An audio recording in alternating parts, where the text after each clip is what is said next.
Independência do Brasil. 7 de setembro, né? O dia da independência do Brasil, né? E é mais conhecida e celebrada, né? A data nacional. Ela está associada à proclamação feita em 1822, né? Pelo próprio príncipe Dom Pedro, às margens do rio Ipiranga, em São Paulo, né? Acontecimento que teria rompido, né, definitivamente os laços coloniais e políticos com a coroa portuguesa, beleza? E políticos em Portugal também, tá? Vamos falar um pouquinho sobre a vinda da família real para o Brasil, né?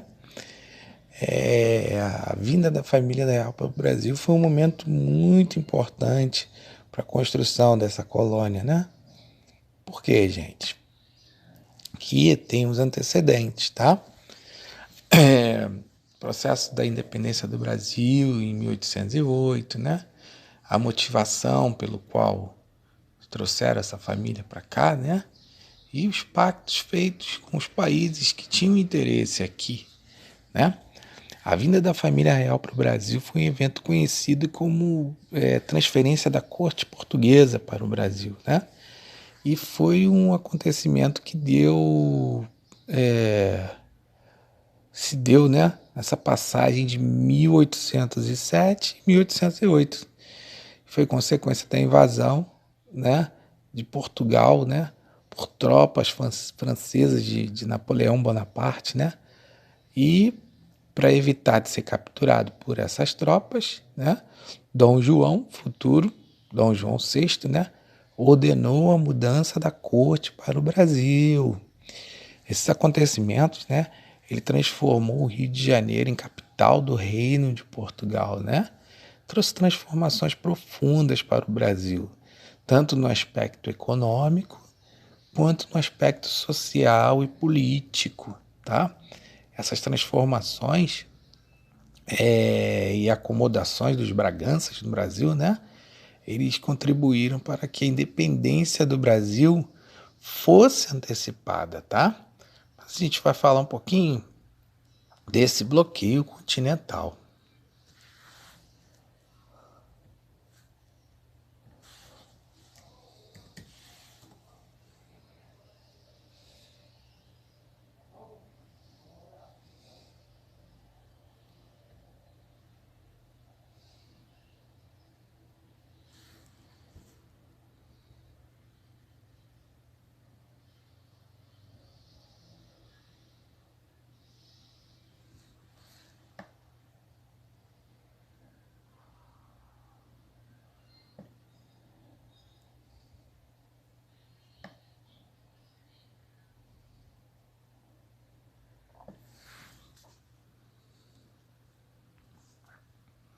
Bom, o bloqueio continental ele foi a proibição imposta pelo imperador Napoleão Bonaparte, né? No dia 21 de novembro de 1806, tá? Do Decreto de Berlim, que ele consistia em impedir o acesso à porta dos países então submetidos ao domínio do primeiro Império Francês, né?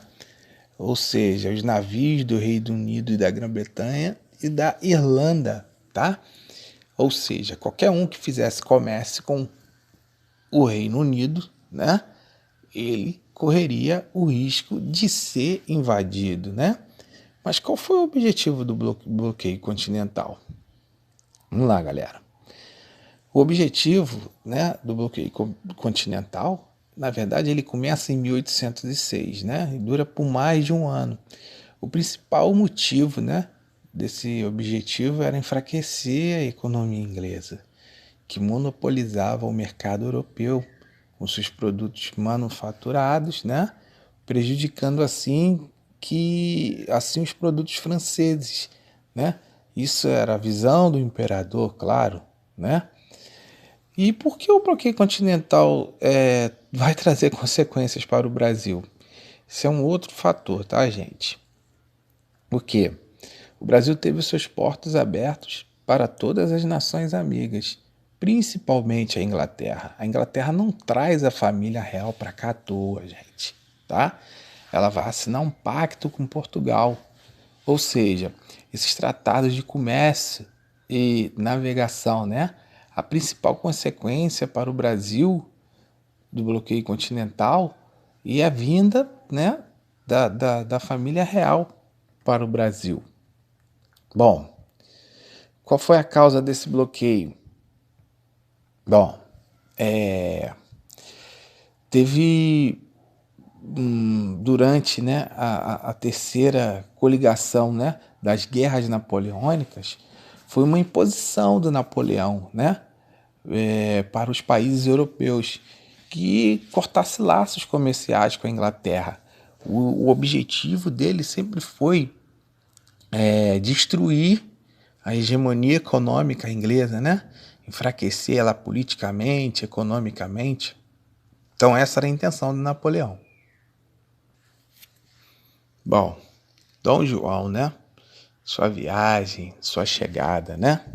O trajeto foi cheio de percalços, né? Incluindo uma epidemia de piolhos que obrigou a princesa Carlota Joaquina a raspar a cabeça. Tem até uma curiosidade, né, gente? Quando ela chega aqui com a cabeça raspada, muitas mulheres raspam a cabeça achando que aquilo dali era moda na Europa. Mas na verdade não era, né? Bom, vamos lá. Só de atravessar o oceano, né, num barco à vela, né, até hoje, né, exige uma senhora coragem, né? Imagina isso 200 anos atrás, gente. No início do século XIX, né, cruzar o Atlântico era um desafio repleto de perigos, né? Principalmente levando em conta que os navios usados na mudança da corte para o Brasil eram verdadeiras latas velhas, tá? Desconfortáveis, vulneráveis, né? No caso de combate, e carente, muito carente de reparos, tá? Então, naquele dia, né, 29 de novembro, né, dia da partida lá de Lisboa, a esquadra portuguesa, né, ela é composta por 19 navios. Encontrou-se com uma frota britânica que escoltaria eles até o Brasil, né?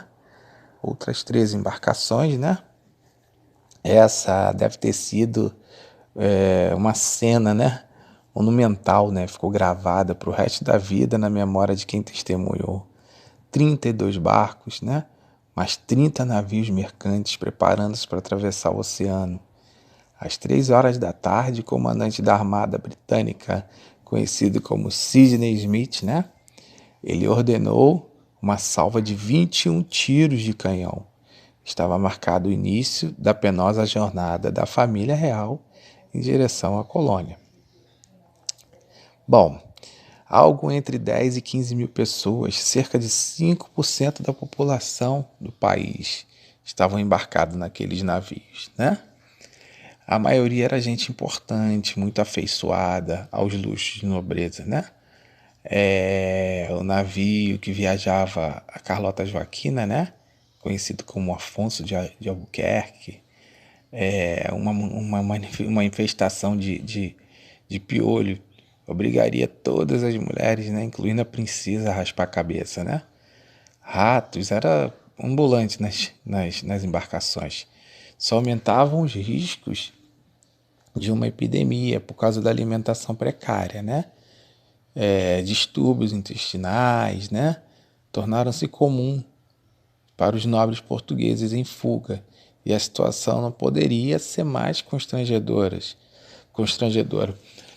Dom João e sua mãe, a Maria, né, estavam no navio Príncipe Real, acompanhado de Pedro e Miguel, os 2 filhos do príncipe regente, né, com a Carlota, claro. 4 das 6 filhas do casal viajavam com a mãe, no Afonso de Albuquerque, e outras 2 filhas seguiam no Rainha de Portugal, né? Que havia uma tia e uma cunhada de Dom João embarcada no navio Príncipe do Brasil. Bom, vamos lá. Dia 8 de dezembro, perto da Ilha da Madeira, uma violenta tempestade. Ela vai fazer estragos consideráveis na embarcação, né? e os mastros foram quebrados e as velas rasgadas.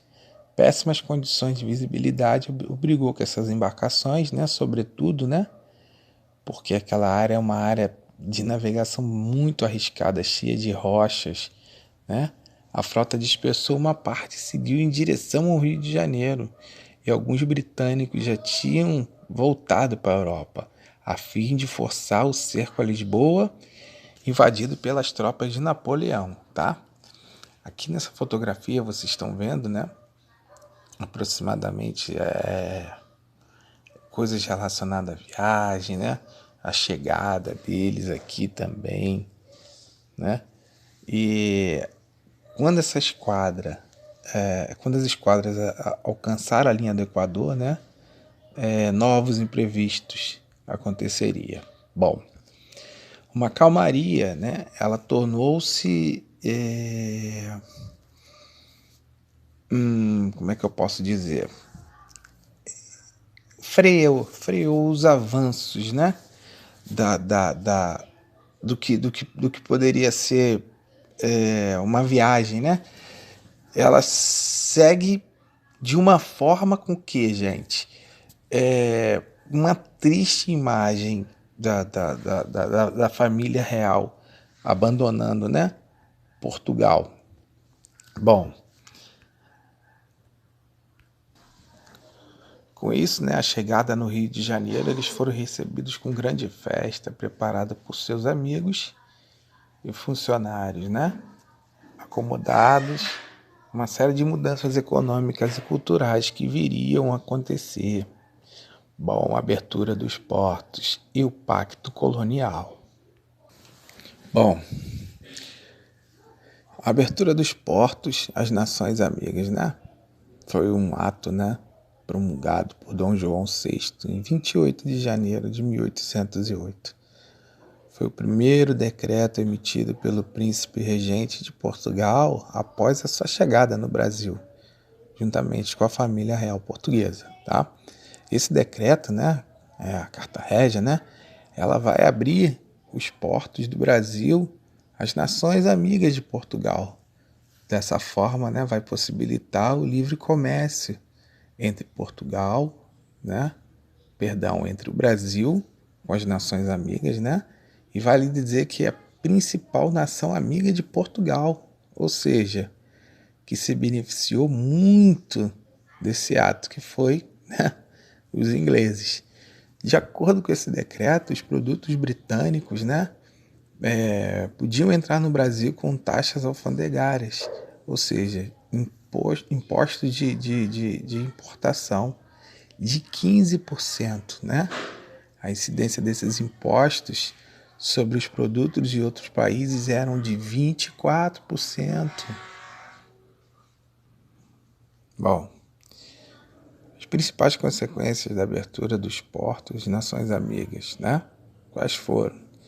O decreto ele descontinuou, né, o pacto colonial, que até então só permitiu o comércio entre a colônia, que era o Brasil, e sua metrópole, que era Portugal. Portanto, ele possibilitou o fim do monopólio comercial. As vantagens dadas, né, aos comerciantes britânicos, né, no comércio com o Brasil fizeram aumentar a dependência do nosso país com relação aos ingleses.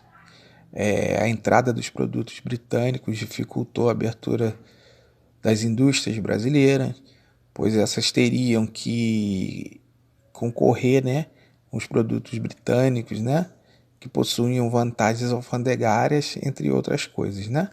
E a entrada do Brasil, no Brasil, né, de diversos tipos de produtos britânicos, muitos deles, gente, sem relação com a necessidade dos consumidores brasileiros, beleza? Mudança econômica. Bom, mudanças econômicas, né? Além dessas aqui que a gente bota essas criações, né? A fundação, né, o Banco do Brasil, que se tornou o símbolo da economia no país, né? Abertura de fábricas, usinas, né? Mas temos também a modernização do Rio de Janeiro. Ela está ligada diretamente, né, a chegada da família real no Brasil. É o que propiciou a construção do Banco do Brasil, né? Que, aliás, só possuíam cargos destinados aos portugueses, vale ressaltar, tá? Dentro de outros pontos também podemos citar o fim do pacto colonial, né? Ou seja, a mudança econômica, com a elevação do Brasil para o Reino Unido de Portugal e de Algarves, tá? Foi esse que foi muito importante para o processo de independência em 1821. E outro ponto que a gente pode destacar, né, é a política parceira com a Inglaterra, né, que já que era beneficiada pelas baixas taxas de impostos sobre a compra e a venda de mercadorias, que era aproximadamente, né, de 15%, como eu já falei. E, por último, não menos importante, a gente pode citar também o direito da abertura das indústrias brasileiras, tá? É, e, e deter esse monopólio também, tá? Bom, vamos lá. Existiam muitos outros pontos, como leis que davam liberdade de culto em nosso território aos ingleses, né? Movimentos artísticos ligados a esse processo de culturalização, né, brasileira, principalmente como o artista francês, o Debré, que é um cara bem conhecido, né, desse período, né? E vale lembrar também, né, que até mesmo essa fuga, né, ela é muito controversa dentro da história até hoje, tá? Porque se analisarmos os fatos históricos, né, percebe que a vinda de Dom João para cá é uma motivação mais ligada ao interesse econômico, diplomático, né, com a Inglaterra, ao invés de um refúgio propriamente dito. Que mudanças são essas, né? João, ele vai passar a fazer com que isso aqui, né, tenha grandes transformações, né? Vou citar algumas coisas boas que a família real trouxe para cá, mudanças significativas, né, no Rio de Janeiro, que na verdade no período tinha cerca de 60 mil habitantes, tá, gente? As ruas do centro da cidade foram pavimentadas, né? A criação do Banco do Brasil, o início das atividades da imprensa régia, né? A abertura da Academia Militar em 1810 e a inauguração, né, da primeira biblioteca em solo nacional, né? A Biblioteca Real, né? Que ela foi construída em 1811, tá? E em 1821, né, Dom João VI volta para Portugal e causa a Revolução dos Portos, mas deixa aqui seu filho mais velho, Dom Pedro, que então, com 23 anos, né, vai se tornar o nosso imperador, né? Aí tá as causas da independência, né? O dia do fico, né? Que dia do fico aí tem aquela frasezinha dele, né? Que é bem célebre, né? Se é para o bem de todos e a felicidade geral da nação, estou pronto, diga que eu fico. Bom, aí tá as medidas pré-independência, né?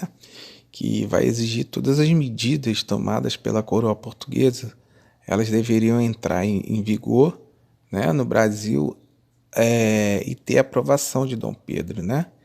Ele visitou São Paulo e Minas Gerais para acalmar os ânimos, principalmente entre a população que estava exaltada em várias regiões, né? Aí exigiram algumas organizações, né, da Marinha de Guerra, convocou a Assembleia, né, determinou o retorno das tropas portuguesas, enfim, ele vai proclamar a independência do Brasil, tá? Recebe uma carta da coroa que ele vai exigir o seu retorno imediato para Portugal, tá? E vai anular a Constituição, né? Diante dessa situação, Dom Pedro, ele deu o seu primeiro famoso grito às margens do Rio Ipiranga, que eu já citei para vocês aqui. tá? Essa aqui é a foto da mãe dele, né? E aqui o período pós-independência, ele foi coroado como imperador do Brasil, né, em dezembro de 1822, beleza? O Portugal reconheceu a independência exigindo uma indenização de 2 milhões de libras esterlinas, né? E em algumas regiões do Brasil, principalmente no Nordeste, vai ocorrer várias revoltas comandadas por portugueses por não aceitar, né? Eles eram contrários à independência do Brasil. Então essa manifestação ela foi duramente reprimida pelas tropas imperiais. O que a gente pode concluir, galera? Né? Que essas causas, né, é a vontade de grande parte da elite política brasileira em conquistar a autonomia política, né? O desgaste do sistema de controle econômico, né, com restrições, altos impostos exercidos pela coroa no Brasil, né? E a tentativa da coroa portuguesa em recolonizar o Brasil. Beleza?